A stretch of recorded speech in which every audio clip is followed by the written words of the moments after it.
If the U.S. were to strike military installations in Iran, war planners in Tehran would immediately pore over maps, plotting a calculated response to this unprecedented show of force.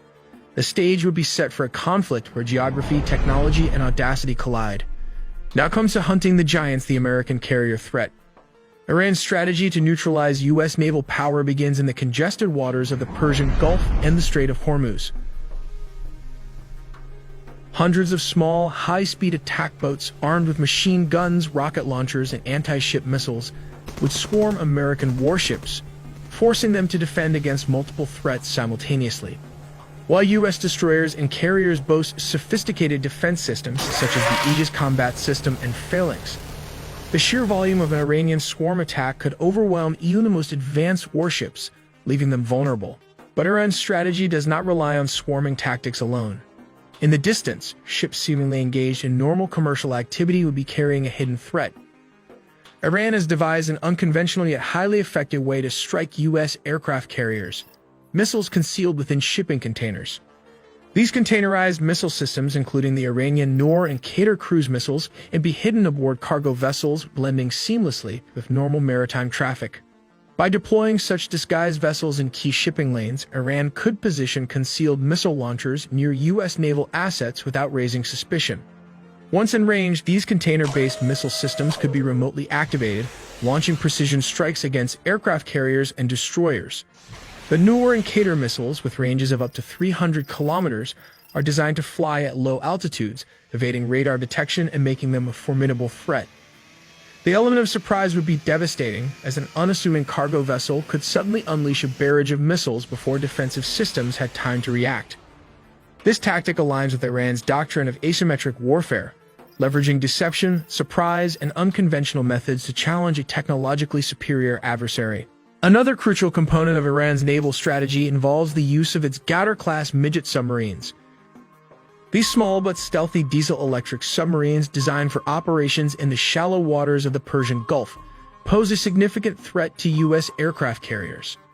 The Ghadar-class submarines, which are difficult to detect due to their small size and low acoustic signature, could position themselves in strategic locations near key naval choke points, such as the Strait of Hormuz. Equipped with heavyweight torpedoes and capable of deploying naval mines, these submarines could launch surprise attacks on U.S. aircraft carriers. By waiting in ambush near expected carrier movements, Ghadar-class submarines could fire a coordinated torpedo strike, targeting the hull and propulsion systems of U.S. carriers. A successful torpedo strike on an aircraft carrier could disable its flight deck operations, significantly reducing the U.S. Navy's ability to project air power in the region. Additionally, these submarines could lay underwater mines in critical sea lanes, forcing U.S. warships into predetermined ambush zones where Iranian missile and drone attacks could follow up. But Iran would also need to launch simultaneous attacks on American airbases, proxies, and forces stationed nearby. In Qatar's Al Udeid Air Base and Saudi Arabia's Prince Sultan Air Base, F-35s and refueling tankers stand ready. Yet these installations lie within striking range of Iran's growing missile arsenal. The Imad medium-range ballistic missile, with a range of 1,200 miles, which is around 2,000 kilometers, and the Sumar Cruise 1,500 model on Russian designs, could evade Patriot missile defenses using decoys and maneuvering warheads.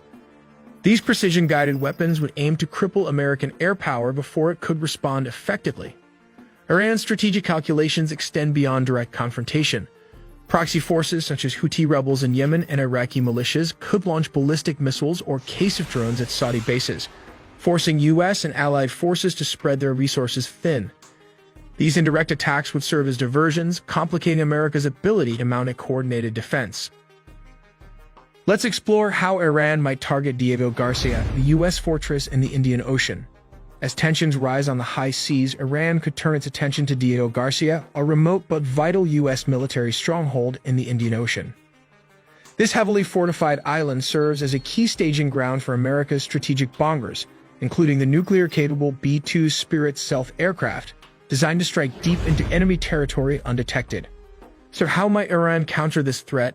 The answer lies in covert maritime tactics. Take the Shahid Madawi, a repurposed container ship spotted prowling the Indian Ocean in February.